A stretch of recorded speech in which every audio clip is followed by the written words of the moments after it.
요한복음 4장 25절에서 54절까지 하나님의 일에 쓰임받은 사람이라는 제목으로 말씀을 보겠습니다.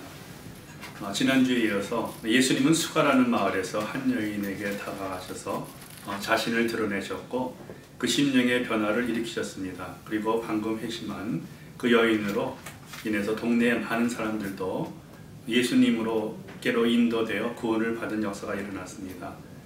예수님을 증거하는 것은 많은 성경 지식이나 신앙의 연륜이 필요로 하는 것은 아닙니다. 많은 사람들은 자신을 구원해 주시고 삶 속에 변화를 일으켜 주신 예수님을 전할 수 있는 충분한 메시지를 알고 있습니다. 그러나 그들이 다른 사람들에게 복음을 전하는 것을 가로막는 것은 무관심과 두려움입니다. 우물가의 여인이나 왕의 신하 같은 예수님에 대한 확신과 헌신은 예수님을 배척하는 유대인 종교인들, 지도자들과는 상반된 모습입니다. 이 이방인들이 예수님을 통한 구원의 계획을 세상에 선포한 첫 번째 사람들인 것입니다.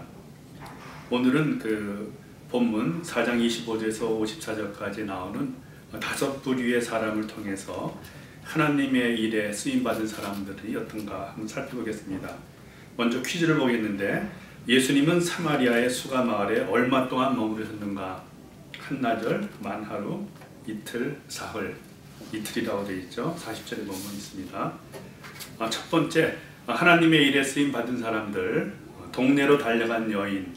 25절에서 30절까지 나와 있죠. 29절에 보면은 내가 한 일을 모두 알아맞힌 분이 계십니다. 와서 보십시오. 그분이 그리스도가 아닐까요? 예수님을 예언자라고 생각했던 여인에게 내가 그다라고 자신의 메시아임을 밝히시자 여인은 자기가 우물에 온 목적을 뒷전으로 하고 물동이를 벌어준 채 마을로 달려갔습니다. 사람들을 모두 불러내어 예수님께 데려갔죠. 반면에 먹을 것을 구하러 갔던 제자들은 돌아와서 그 여자와 말씀 나누시는 예수를 보고 몹시 놀랐습니다.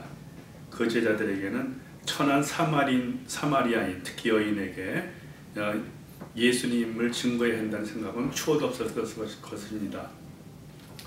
31절 38절 보면은 추수에 참여할 제자들, 하나님의 일에 쓰임받은 두 번째 사람이죠.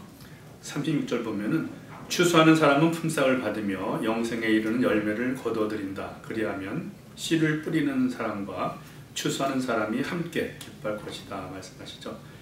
예수님은 오랜 여정에 피곤하셨습니다. 6절에 보면은 예수님께서 길을 가시다가 피로하셔서 우물가에 앉으셨다 그랬죠. 때는 오정쯤이었다 그랬으므로도 또 시장하셨을 것입니다. 그래서 제자들은 우선 먹을 것을 사러 동네에 들어갔었죠. 음식을 권하는 제자들에게 예수님은 음식을 반기시는 것이 아니라 나에게는 너희가 알지 못하는 먹을 양식이 있다라고 하셨습니다. 이 세상의 것은 영원한 배부름, 영원한 만족을 줄 수 없으나 하나님의 뜻을 행하는 자는 영원히 만족함을 얻게 된다는 것을 암시하시는 말씀이시죠.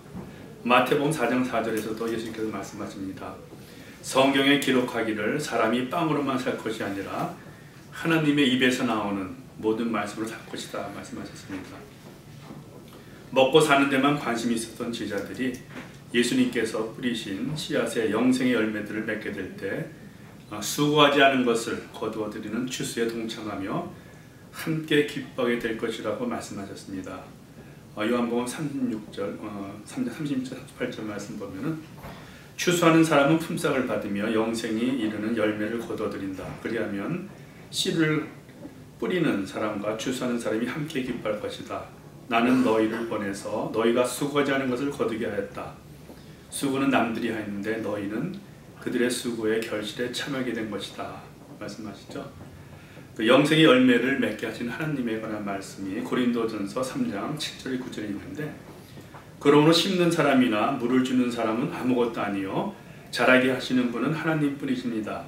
심는 사람과 물 주는 사람은 하나이며 그들은 각각 수고한 만큼 자기의 삭을 받을 것입니다. 우리는 하나님의 동역자요 여러분은 하나님의 밭이며 하나님의 집입니다 말씀하신 것처럼 영생의 열매는 하나님께서 맺게 하시는 것이죠.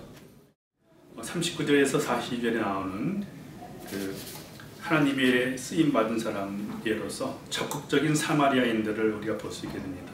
42절에 그들은 여자에게 말하였다. 우리가 믿는 것은 이제 당신의 말 때문만은 아니요 우리가 그 말씀을 직접 들어보고 이분이 참으로 세상에 오신 구주임을 알았기 때문이요 말씀했죠. 부도덕한 한 여자로부터 예수님을 소개받은 사마리아인들의 적극적인 자세는 그들뿐 아니라 더 많은 사람들에게 영생을 얻을 수 있게 되었다고 기록하고 있습니다. 41절에 보면은 그래서 더 많은 사람들이 예수의 말씀을 듣고서 믿게 되었다고 되어 있죠. 자신들을 멸시하는 유대인이셨던 예수님을 초청하여 함께 머무르기를 청해서 예수께서는 이틀을 더 머무르시면서 말씀을 드려주셨습니다. 42절 말씀에서 같이 그들은 여자에게 말하였다. 우리가 믿는 것은 이제 당신의 그의 말씀을 직접 들어보고 이분이 참으로 세상의 구주임을 알았기 때문이요 고 고백했죠. 이제는 다른 사람의 간증이 아니라 말씀의 기초 위에 세워진 확실한 믿음으로서 예수님이 구세주이심을 믿느라고 고백하게 됐습니다. 또 43절에서 45절에 나오는 하나님의 일에 쓰임받은 사람들의 또 무리로서 갈릴리 사람들을 볼 수가 있습니다. 44절에 보면은 예수께서 친히 밝히시기를 예언자는 자기 고향에서 존경을 받지 못하였다 하셨다 말씀하셨는데, 예수님은 따뜻하게 환영받았던 사마리아를 떠나서 고향이 있는 갈릴리 지방으로 가셨습니다. 예수님은 원래 갈릴리의 예언자로 불리곤 했습니다. 마태복음 21장 10절 11절에 나오죠. 예수께서 예루살렘에 들어가셨을 때 온 도시가 들떠서 물었다. 이 사람이 누구냐? 사람들은 그가 갈릴리 나사렛에서 나신 예언자 예수라고 말하였다.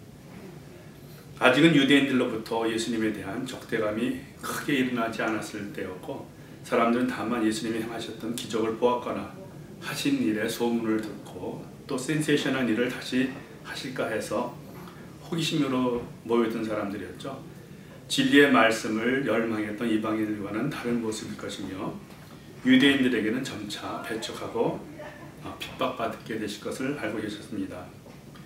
요한복음 2장 24절 말씀 보면은 예수께서 유월절에 예루살렘에 계시는 동안에 많은 사람이 그가 행하시는 표징을 보고 그 이름을 믿었다. 그러나 예수께서는 모든 사람을 알고 계심으로 그들에게 복을 맡기지 않으셨다 말씀하셨죠.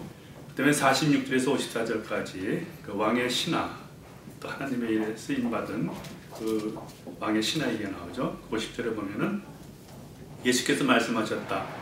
돌아가거라, 내 아들이 살 것이다. 그는 예수께서 자기에게 하신 말씀을 믿고 떠나갔다.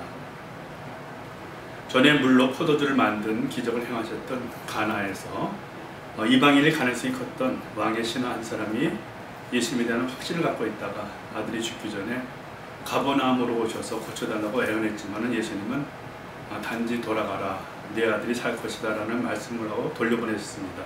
그런데 그는 그 말씀을 믿고 떠나갔고, 가던 도중에 그 시간대쯤에 아이가 살아났다는 종의 보고를 받게 됩니다.